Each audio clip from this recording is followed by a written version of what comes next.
Rebecca, Rebecca, Rebecca, take your big legs off of me.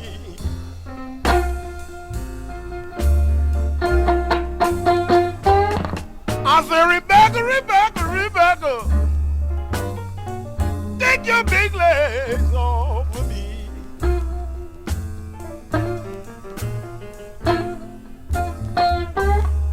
You might be sending Eddie Durham, but you killing the hell out of me. I was young, was having a good time, but I was very interested in music. That Eddie Durham is the pioneer of the electric guitar needs to be forthrightly stated and musically illustrated. He added more to the guitar feeling than anybody did. Eddie Durham has been a person to have given the music world so much in learning, so much into, he was a melodic writer. I can swing and I can jam. I'm a killer Jello, yes I am. First, to record on electric guitar.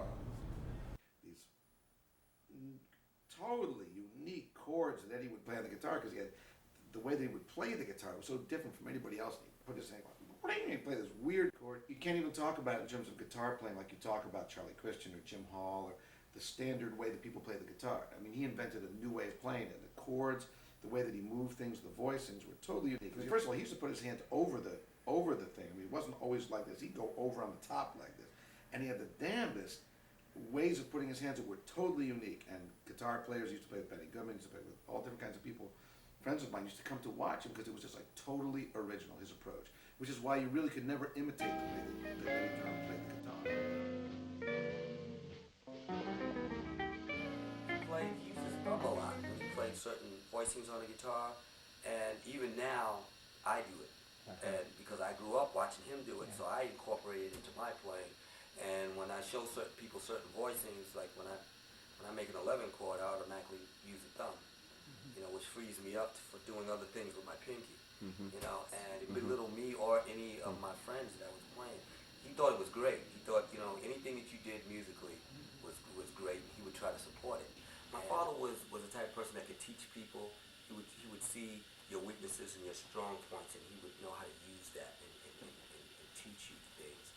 And he would have little shortcuts on how to show you to do things, So he would show me how to remember keys and for songs and little things like that. And when he wrote, when he penned things, I got little techniques from him from that too. Drum is the lead instrument of a band, for rhythm. But one day, I was telling him, that I was working on some blues stuff and stuff. And he said, "You want to sit in?" This is after he had been bragging about me to all his friends, And I'm like, and I sat in with him. And that was the first and only time that I ever really played live with him. As a father and a mentor, he's been tremendous in my life as far as how he influenced me. And he influenced so many other people. When he died,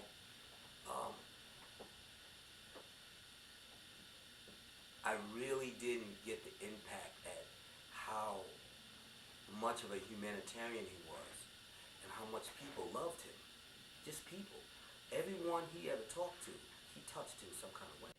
Eddie also had his all-girl group, the Eddie Durham All-Stars, and all these girls were great musicians, and they were a little darker. They didn't get the recognition and the publicity that the Sweethearts did, but they were excellent. They were very good. And in that group, Luna Roberts, saxophone player, Margaret Backstrom, there was a lot of great musicians in that group. The Darlings Rhythm, Josephine Boyd, Jesse Turner, fantastic trombone player from Detroit, Sammy Lee Jett from St. Louis, fantastic trombone player, all from Texas. But Eddie Durham was a thread through all of that. He he knew all the girls, and he would write and arrange for them. And he was always, as I said, he was always a great supporter of the women musicians. He had a certain way of playing it, and what I did that night was sort of a salute to Eddie, because I was playing the tune, he would play. And he would swing his hand like that. So I did that.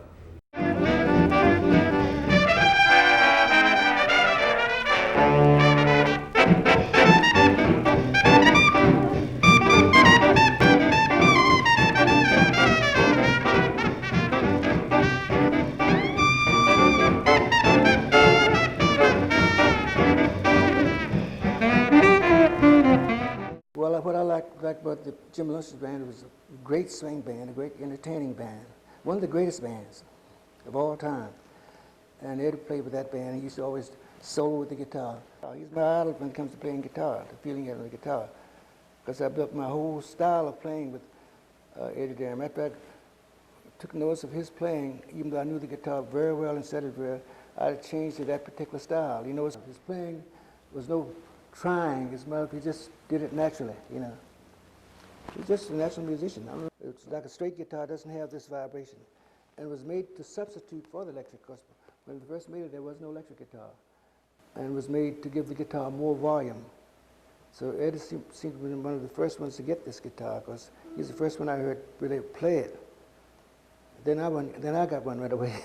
When you heard him playing it, making the guitar sound like a horn, that's one of the things that made it so appealing to Charlie Christian.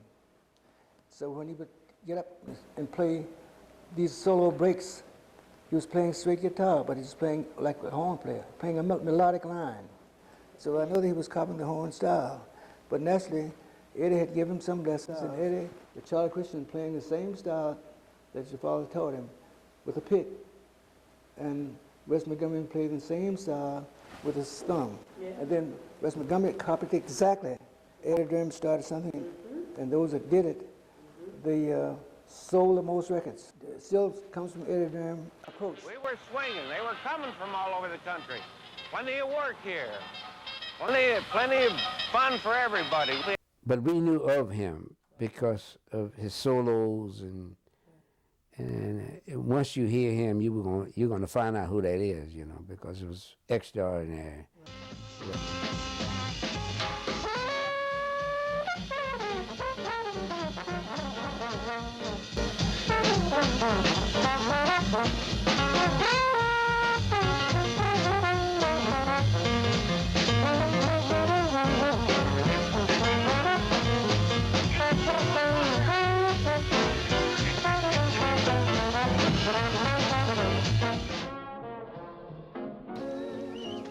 In the 1 o'clock jump, you had that particular name, Blue Roll.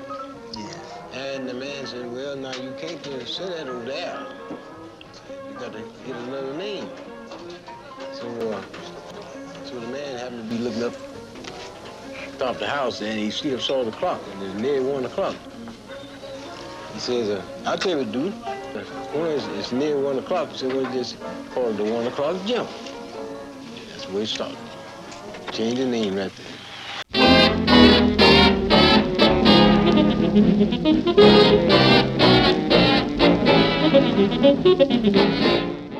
Roosevelt played like a stride piano, you know, played good piano and very happy, and he was a happy guy.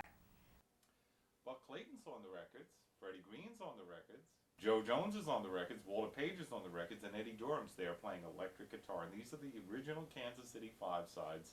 Laughing at Life, one of Eddie's great hit compositions, Good Morning Blues, I Know That You Know, Love Me or Leave Me, and these four were recorded by the Kansas City 5, Eddie Durham and the Kansas City 4, and showcasing his newfangled contraption, the electric guitar. The fact that when they would ask them what is jazz, and they would say communication, because I felt that so intensely playing with them. And I had this incredible experience with Eddie. I sung a note, and his horn, his trombone was like in my throat, and I was shocked because I don't know if I made the sound or if he made the sound.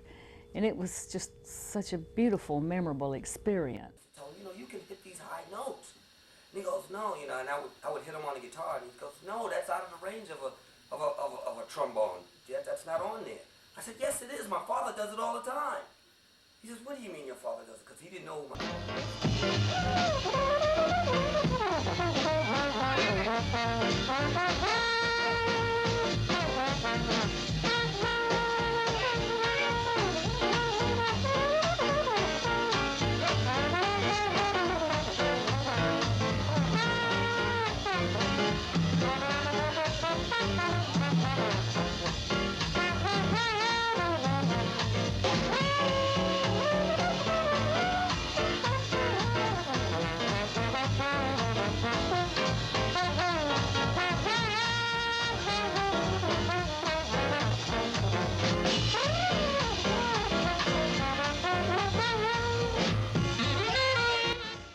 He would breathe opposite the way you normally breathe. When you breathe, you say, like that. And Eddie would say, put it in the diaphragm. So you say, and you put all of that air into the diaphragm, and then you control it up on the lips, and then you can keep that pressure up, because the air that's in the diaphragm, you're pushing it out. So it's pushing away the mouthpiece from the horn. When we speak of non-pressure system, it's actually not applying pressure to your lip. The natural feeling is when you want to play a higher note is to squeeze it against your lip and use pressure. What Eddie Durham did was he was able to play without really tightening it up on his lip. He was, to me, he was an inventor. That's how he did all of this stuff. He invented new ways to do things, new ways to write things. So, as with everything else, he invented a way to play trombone that would allow your lips to last a long time.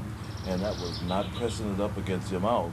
And as I already said, it's sort of pulling it away from your lip, but still getting the same results. So that's, I think, how he maintained his range, playing high notes and all of that, long into times when most guys his age couldn't do that anymore.